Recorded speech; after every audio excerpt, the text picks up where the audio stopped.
సత్యసాయి జిల్లా ధర్మవరం ప్రభుత్వ పాఠశాలలో పనిచేస్తున్న స్వచ్ఛ భారత్ కార్మికులకు పెండింగ్ లో ఉన్నటువంటి వేతనాలు వెంటనే చెల్లించాలని సిఐటియు ఆఫీస్ నుంచి ర్యాలీగా కాలేజ్ సర్కిల్ మీదుగా వచ్చి కళాజ్యోతి సర్కిల్ లోని అంబేద్కర్ విగ్రహం వద్ద మోకాళ్లపై నిల్చుని పచ్చిగడ్డి తింటూ వినూత్నంగా నిరసన తెలపడం జరిగింది।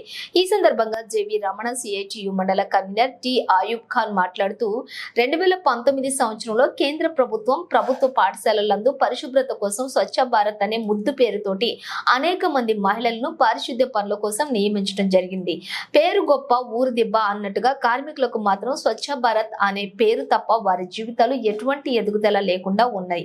కాబట్టి వారితో వెట్టి చాకిరీ చేయించుకుంటూ వారికి కేవలం 6,000 రూపాయలు మాత్రమే ఇస్తూ వారి యొక్క కుటుంబాలు అనేక రకాల ఇబ్బందులకు గురయ్యే విధంగా కేంద్ర రాష్ట్ర ప్రభుత్వాలు జీవోలు ఉన్నాయని, ముఖ్యంగా సుప్రీంకోర్టు తీర్పు ప్రకారంగా ప్రతి కార్మికురాలికి కనీస వేతనం 26,000 రూపాయలు అమలు చేయాలని, వారికి ఉద్యోగ భద్రత కల్పించాలని, వారు అనారోగ్యం పాలు కాకుండా పిఎఫ్, ఈఎస్ఐ, ఈఎఫ్ఐ సౌకర్యం కూడా ఏర్పాటు చేయాలని, అదే విధంగా పెండింగ్ లో ఉన్నటువంటి 6 నెలల వేతనాలను కూడా వెంటనే మంజూరు చేయాలని వారు ఈ సందర్భంగా ప్రభుత్వానికి డిమాండ్ చేయడం జరిగింది।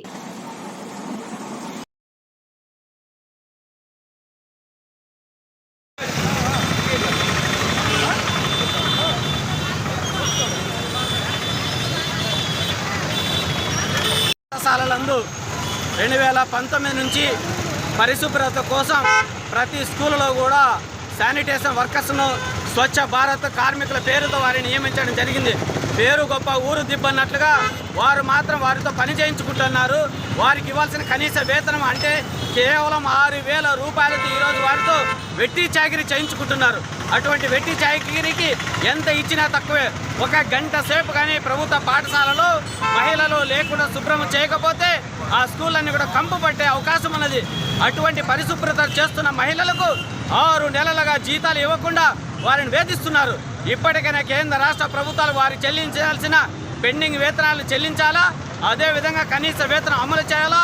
ఈరోజు సుప్రీంకోర్టు చెప్పినట్లుగా కనీసం 26,000 రూపాయల కనీస వేతనం ఇవ్వాలని చెప్పి ఈ సందర్భంగా డిమాండ్ చేస్తున్నాం। ఎందుకంటే ఈరోజు నిరంతరం నిత్యం కనీస ఈరోజు వస్తువుల ధరలు పెరుగుతూ ఉన్నాయి। ఈరోజు నిత్యావసర వస్తువుల ధరలు ఈ విధంగా విపరీతంగా పెరుగుతుంటే వారికి మాత్రం కేవలం 6,000 రూపాయలు ఇస్తూ వారితో వెట్టి చాకిరీ చేయించుకుంటున్నారు। ఆ యొక్క 6,000 కాకుండా 26,000 రూపాయలు సుప్రీంకోర్టు తీర్పు ప్రకారం ఇవ్వాలని చెప్పి ఈరోజు కేంద్ర రాష్ట్ర ప్రభుత్వాలకు డిమాండ్ చేస్తున్నాం।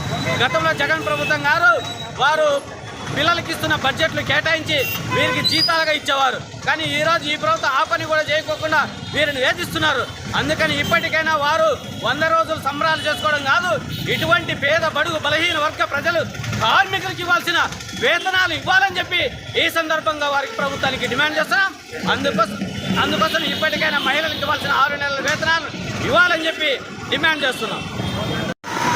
స్కూళ్ళలో పనిచేసే ఆయాలు ధర్నా చేయడం జరుగుతుంది। ధర్నా చేయడానికి కారణం కేంద్ర ప్రభుత్వం 2019లో తీసుకుని వచ్చినటువంటి ఏదైతే స్వచ్ఛ భారత్ కార్మికుల్ని తెచ్చారో ఆ విధంగా స్వచ్ఛ భారత్ కార్మికులకి నెలకు 6,000 రూపాయల చొప్పున జీతం వారిని మభ్యపెట్టడం జరుగుతుంది। కాబట్టి ఈరోజు వీరికి జీతాలు ఇవ్వని పక్షంలో రాష్ట్ర వ్యాప్తంగా మేము ఈ కార్మికుల్ని స్వచ్ఛ భారత్ కార్మికులు ఎవరైతే ఉన్నారో వారిని తీసుకొని రాష్ట్ర వ్యాప్తంగా రేపు నెల 2వ తేదీ విజయవాడలో ధర్నా చేపట్టడానికి పూనుకోవడం జరిగింది। అదేవిధంగా వీళ్ళు ఈ 1వ తేదీ కూడా జీతాలు వేయని పక్షంలో 2వ తేదీ ధర్నా చేయడం, విజయవాడలో పెద్ద ఎత్తున ధర్నా కార్యక్రమాన్ని నిర్వహించడం జరుగుతుంది। కాబట్టి ఈ సందర్భంగా మేము ప్రభుత్వానికి ఒకటే డిమాండ్ చేస్తున్నాం, వారికి ఏవైతే వేతనాలు పెండింగ్లో ఉన్నాయో ఆ వేతనాలు చెల్లించాలా, అదేవిధంగా సుప్రీంకోర్టు తీర్పు ప్రకారం 26,000 కనీస వేతనం ఇవ్వాలా అని చెప్పి మేము సిఐటిగా రాష్ట్ర ప్రభుత్వానికి అదేవిధంగా కేంద్ర ప్రభుత్వానికి కూడా డిమాండ్ చేయడం జరుగుతుంది।